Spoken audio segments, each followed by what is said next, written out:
Becoming a mum is such a shock to the system. And for a lot of people, suddenly they're off work for a long period of time, whatever that might be, staring at four walls, kind of wondering, who am I? What am I? How do I look after this human? All of those big questions. And a lot of women seem to have this strong craving to create, partly to use their brain, where otherwise it's kind of on repeat with quite functional yet essential tasks of caring for a new baby. And also partly as a sense of rediscovery and finding identity in those long days. I mean, motherhood, becoming a parent is like holding a mirror up, isn't it? And it's kind of relearning yourself. And there's so much that's intertwined with that. I think can be quite a confusing and explorative time in good and bad ways. And I think everybody navigates that in a very different way. And I think with all of this, I think it is very important to make sure that you are on your own journey and you're not looking at other people doing those things and thinking, oh, I've become a mum.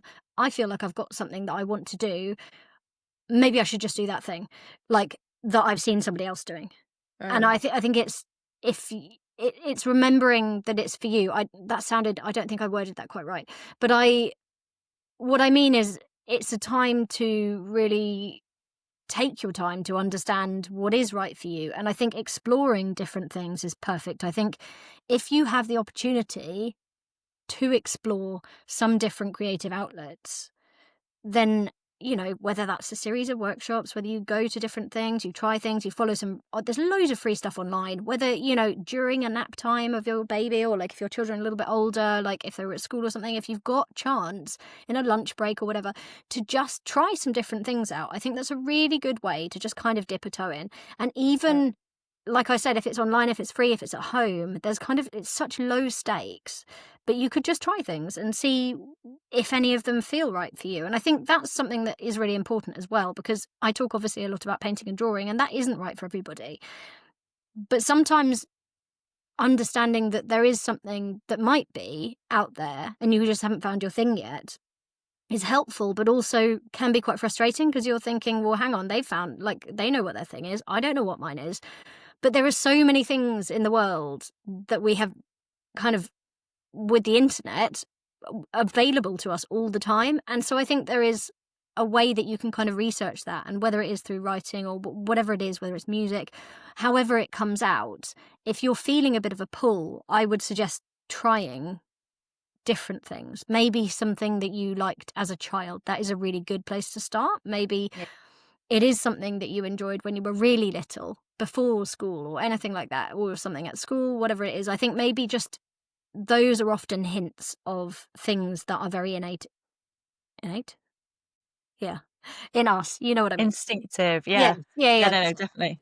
And I think it's those things that often come out again. And I hear lots of people who have come back to things that they've done as a child. I think that's often a way that we can learn. But also sometimes it isn't, because sometimes we've had different experiences and we haven't had those opportunities as children. And I think then it is that chance to just try things and play. And sometimes you can do it by yourself, and sometimes you might need to do it with somebody else. Sometimes it might be that you have a friend and you both say, right, let's try these 3 different things this year.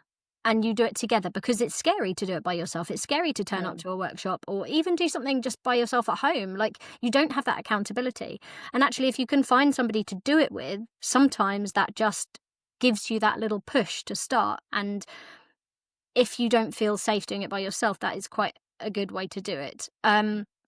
But I just think exploring it and not putting too much pressure on it as well. Not putting pressure on thinking, I want to find a thing that I want to make my new job. Like, I think if you are a person who wants to become an entrepreneur, wants to start a business, that is absolutely fine. There are all sorts of ways that you can do that.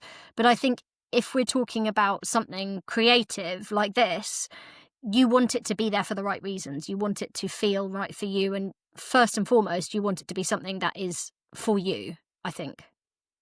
Yeah, I think it's about shutting off the noise, isn't it? I think if you're kind of feeling like you have a kind of a need for a creative outlet, whether it's something old that you're revisiting or something new, and you want to carve out space for that. In order to explore it, you do kind of have to shut off the noise and take the pressure off and actually just really tune into yourself.